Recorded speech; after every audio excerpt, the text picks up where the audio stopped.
Morning meditation, Jeremiah 32:40. I will make an everlasting covenant with them. I will never stop doing good to them, and I will inspire them to fear me, so that they will never turn away from me. That word inspire touched me. What a beautiful promise from God that gives me hope.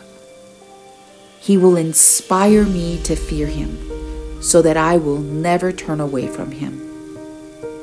That's why we need the fear of the Lord, to keep us grounded and close to him.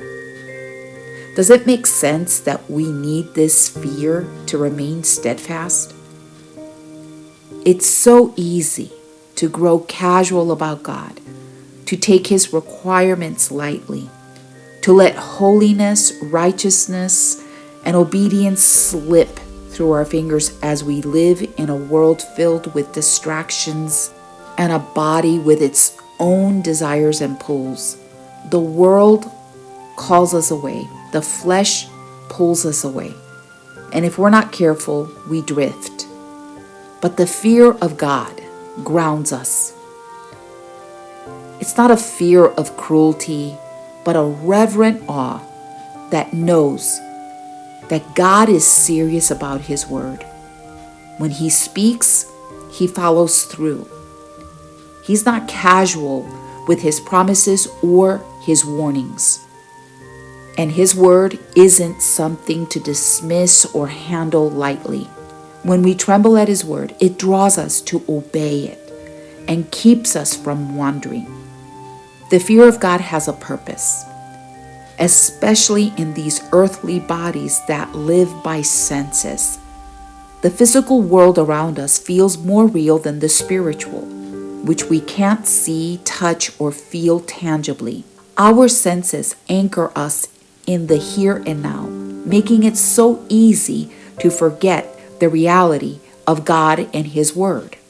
And that's why we need the fear of God to strengthen our faith in him and his word, so that we believe what he says and take it seriously.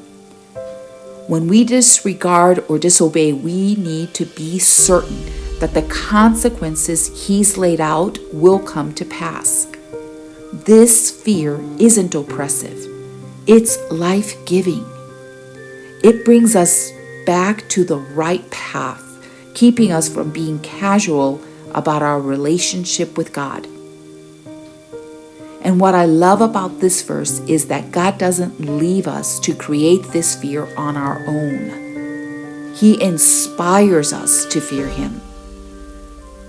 Just like when he breathed into Adam and gave him life, he breathes into us the spirit of the fear of God.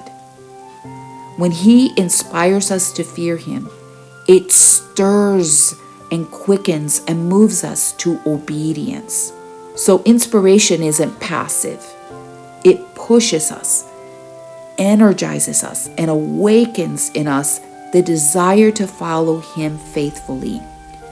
We need this fear to survive spiritually, to live a life that pleases him. If we already had it, he wouldn't need to give it. It's not in us naturally. It's a gift that only he can give. So my prayer is, inspire me, Father, to fear you. Stir in me a reverence that will keep me true to all your commandments, so that I may be pleasing to you. Breathe into me that holy fear, Lord, so that I may walk in obedience, always led by the desire to honor and follow you.